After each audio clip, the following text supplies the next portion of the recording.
Hi friends, Kovai driver எல்லாத்துக்கும் மதிய வணக்கம். காலையில் எல்லாம் ரீல்ஸில் பார்த்துருப்பீங்க, என்னடா இவன் பேக்கேஜாக ஓட்டி தள்ளுறேன்னு நினைக்காதீங்க.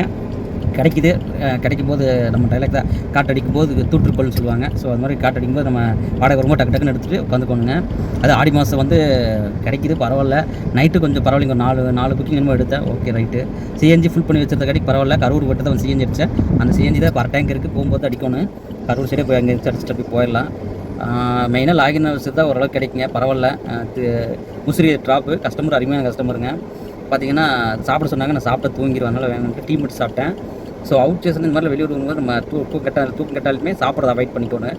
பார்த்தீங்கன்னா இங்கே தெரியும், பார்த்தீங்கன்னா பாஸு சென்டர் ஃப்ரெஷ்ஷு இதுதான். ஏன்னா நம்ம வேறு எந்த இது போடுறதில்ல, அதனால் இதையே போட்டுக்கிறது.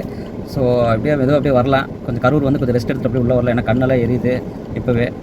ஸோ ஓகே ஃப்ரெண்ட்ஸ், இந்த அவுட் ஸ்டேஷன் வீடியோலாம் வெறுப்பேற்றுக்காக போலிங்க, டைம் பாஸ்க்கு தான் போடுறேன், யாரும் தப்பாக நினச்சிக்காதீங்க. சரிங்க, மெயினாக அதை சொல்லியே சொல்கிறேன். ஏன்னா நிறைய 2-3 பேர் கேட்டீங்க. அதை நான் வந்து இன்றைக்கி பரவாயில்ல அவுட் ஸ்டேஷன் போயிருக்கு அப்படின்னு தெரிஞ்சுக்கிறதுக்காக தான் போட்டேன். இது யார் மனதையும் புண்படுத்துறதுக்காக கிடையாது. சரிங்களா? Okay friends, tata bye bye. அடுத்த வீடியோ சந்திக்கலாம்.